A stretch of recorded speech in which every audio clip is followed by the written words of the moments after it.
안녕하세요. 든든한 건강친구 TV입니다. 오늘도 건강한 하루를 보내고 계신가요? 오늘은 특별히 여성 건강에서 정말 중요한 주제를 가지고 여러분을 찾아왔습니다. 저의 아내도 이것 때문에 병원에서 검사하고 수술까지 했는데요. 바로 유방암에 관한 이야기입니다. 혹시 주변에 유방암으로 힘든 시간을 보내셨던 분이 계신가요? 아니면 나는 괜찮을까 하는 걱정을 해보신 적이 있으신가요? 사실 유방암은 우리나라 여성들에게 가장 많이 발생하는 암 중 하나입니다. 하지만 동시에 조기에 발견하면 완치율이 90% 이상으로 매우 높은 암이기도 하죠. 그래서 오늘은 유방암에 대해 정확히 알고 어떻게 예방하고 관리할 수 있는지 함께 이야기를 나눠보려고 합니다. 너무 무겁게 생각하지 마시고요. 편안하게 들으시면서 여러분의 건강을 지키는데 도움이 되는 시간이 되었으면 좋겠습니다. 그럼 먼저 유방암이 정확히 무엇인지부터 알아볼까요? 유방암은 말 그대로 유방 조직에서 발생하는 악성 종양을 말하는데요. 우리 유방은 유선, 지방, 그리고 결합 조직으로 이루어져 있습니다. 이 중에서 주로 유선 조직에서 암이 발생하게 되는 거죠. 유방암이 생기는 과정을 간단하게 설명드리면 정상적인 유방세포가 여러 가지 요인에 의해서 변이를 일으키고 이 변이된 세포들이 통제되지 않고 계속 증식하면서 종양을 형성하게 됩니다. 처음에는 작은 덩어리로 시작하지만 치료하지 않고 방치하면 주변 조직으로 퍼지거나 림프절, 그리고 다른 장기로까지 전이될 수 있어요. 그런데 여러분, 유방암이 얼마나 흔한 질병인지 아시나요? 최근 통계를 보면 우리나라 여성 암 발생률 1위가 바로 유방암입니다. 매년 약 3만 명 가까운 여성들이 유방암 진단을 받고 있고요. 특히 40대와 50대에서 발생률이 가장 높습니다.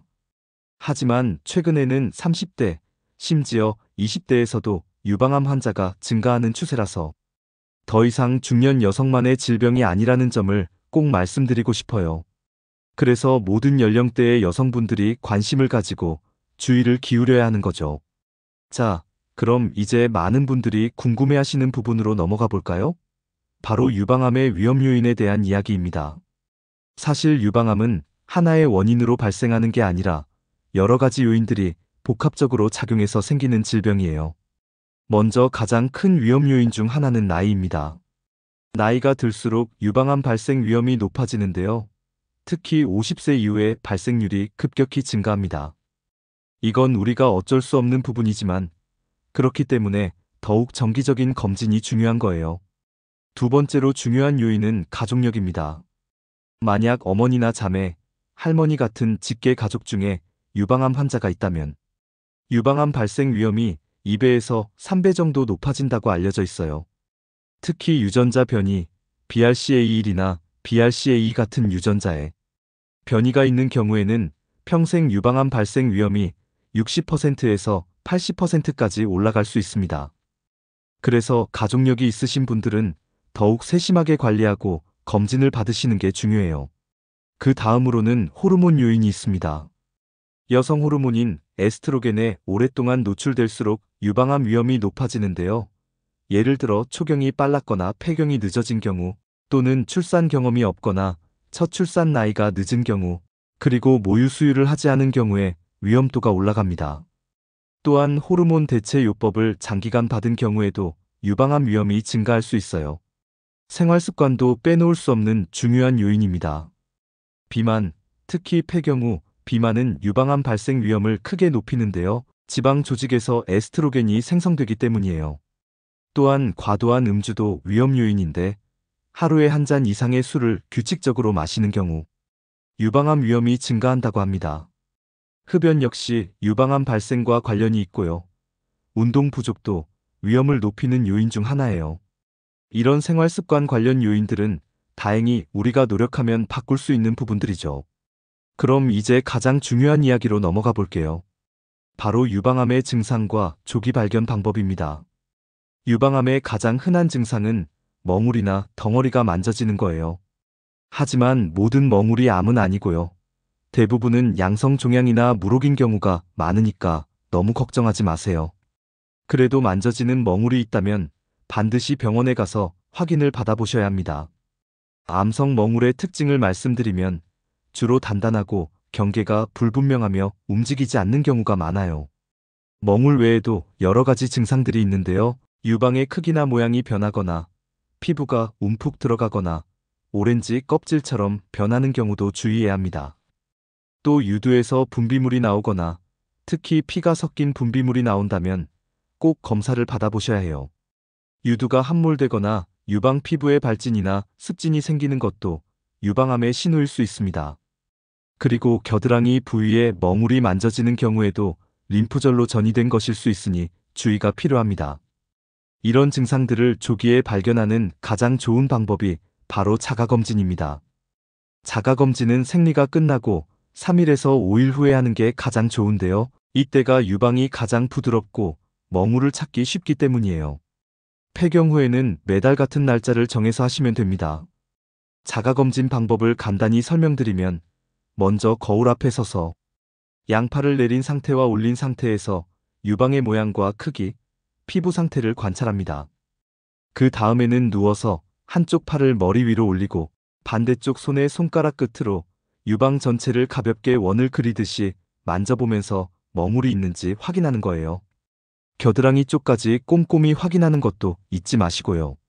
하지만 자가검진만으로는 충분하지 않습니다. 정기적인 전문 검진이 정말 중요한데요. 우리나라에서는 40세 이상 여성에게 2년마다 유방 촬영술, 즉 맘모그래피 검사를 권장하고 있어요. 맘모그래피는 만져지지 않는 아주 작은 암까지도 발견할 수 있는 가장 효과적인 검진 방법입니다. 검사가 좀 불편하고 아플 수 있지만 조기 발견을 위해서는 꼭 필요한 검사예요. 30대거나 유방 조직이 치밀한 경우에는 초음파 검사를 추가로 받는 것도 좋고요. 가족력이 있거나 고위험군인 경우에는 의사와 상담해서 더 이른 나이부터 검진을 시작하거나 MRI 같은 추가 검사를 받는 것도 고려해 볼 수 있습니다. 여기서 정말 중요한 사실 하나를 말씀드리고 싶은데요. 유방암은 조기에 발견하면 생존율이 정말 높다는 겁니다. 영기나 일기에 발견하면 5년 생존율이 거의 100%에 가까워요. 2기라도 90% 이상의 생존율을 보이고 있습니다. 하지만 3기나 4기로 진행된 후에 발견되면 치료가 어렵고 생존율도 많이 떨어지죠. 그래서 정기적인 검진을 통한 조기 발견이 정말 중요한 거예요. 바쁘다는 이유로 혹은 괜찮을 거라는 막연한 생각으로 검진을 미루지 마시고 꼭 정기적으로 검진을 받으시길 당부드립니다. 그럼 이제 많은 분들이 관심 가지시는 부분, 유방암 예방을 위한 생활 습관에 대해 이야기해 볼까요? 유방암을 100% 예방할 수 있는 방법은 없지만 건강한 생활 습관을 통해 발생 위험을 상당히 낮출 수 있습니다. 먼저 가장 중요한 건 적정 체중을 유지하는 거예요. 특히 폐경 후에는 비만이 유방암 위험을 크게 높이기 때문에 체중 관리가 정말 중요합니다. 규칙적인 운동도 큰 도움이 되는데요. 일주일에 최소 150분 정도, 하루에 30분씩 빠르게 걷기 같은 중등도 운동을 하시는 게 좋아요. 식습관도 중요합니다. 신선한 채소와 과일을 충분히 섭취하고 통곡물과 콩류를 자주 드시는 게 좋아요. 반면에 붉은 고기나 가공육은 줄이시고 특히 튀기거나 태운 음식은 피하시는 게 좋습니다. 지방 섭취도 조절해야 하는데 특히 동물성 지방보다는 생선이나 견과류, 올리브유 같은 건강한 지방을 선택하시는 게 좋아요. 그리고 술은 가능하면 안 마시는 게 가장 좋지만 마신다면 하루 한 잔 미만으로 제한하시는 게 중요합니다. 출산과 수유도 유방암 예방에 도움이 됩니다. 가능하다면 30세 이전에 출산을 하고 모유 수유를 1년 이상 하는 것이 유방암 위험을 낮춘다고 알려져 있어요. 물론 이건 개인의 상황에 따라 다를 수 있으니 참고만 하시면 좋겠습니다. 호르몬제 복용도 신중하게 결정해야 하는데요. 피임약이나 호르몬 대체 요법을 장기간 사용하는 것은 유방암 위험을 높일 수 있으니 꼭 필요한 경우 의사와 충분히 상담하신 후에 결정하시는 게 좋습니다. 스트레스 관리도 빼놓을 수 없어요. 만성적인 스트레스는 우리 몸의 면역 체계를 약화시키고 호르몬 균형을 깨뜨려서 암 발생 위험을 높일 수 있습니다. 그래서 자신만의 스트레스 해소 방법을 찾는 게 중요한데요. 명상이나 요가, 취미 활동, 충분한 수면 같은 것들이 도움이 됩니다. 특히 하루 7시간에서 8시간 정도의 충분한 수면은 우리 몸의 회복과 면역력 유지에 정말 중요하니까 수면 습관도 잘 챙기시길 바랍니다. 환경적인 요인도 주의해야 하는데요. 가능하면 환경 호르몬에 노출되는 것을 줄이는 게 좋습니다. 플라스틱 용기 사용을 줄이고 특히 뜨거운 음식이나 음료를 플라스틱 용기에 담지 않는 게 좋아요. 또 화장품이나 세제 같은 생활용품을 선택할 때도 유해 화학물질이 적은 제품을 고르시는 게 좋고요. 집안 환기도 자주 시켜서 실내 공기를 깨끗하게 유지하는 것도 도움이 됩니다. 마지막으로 정말 강조하고 싶은 건 유방암은 더 이상 두려워만 할 질병이 아니라는 거예요. 의학기술의 발달로 치료 방법도 많이 발전했고 조기에 발견하면 완치율도 정말 높습니다. 중요한 건 너무 두려워하거나 외면하지 말고 정기적인 검진을 통해 조기에 발견하고 적극적으로 대처하는 거예요. 그리고 평소에 건강한 생활 습관을 유지하면서 내 몸을 잘 관찰하고 돌보는 것. 이게 가장 좋은 예방법이자 대처법입니다. 여러분, 오늘 유방암에 대해 함께 이야기를 나눠봤는데요. 너무 걱정되거나 무서우셨나요? 그럴 필요 없습니다.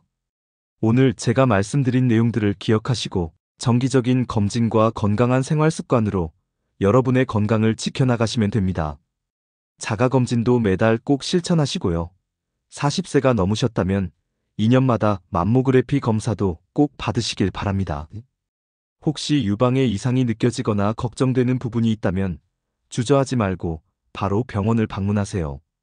빨리 발견할수록 치료도 쉽고 예후도 좋으니까요. 건강은 우리가 스스로 지켜야 하는 소중한 자산입니다. 오늘 이 시간이 여러분의 건강을 돌아보고 더 건강한 삶을 살아가는데 작은 도움이 되었으면 좋겠습니다. 그럼 오늘도 건강하고 행복한 하루 보내시고요. 구독과 좋아요 한 번씩만 부탁드립니다. 다음에 또 유익한 건강 정보로 찾아뵙겠습니다. 감사합니다.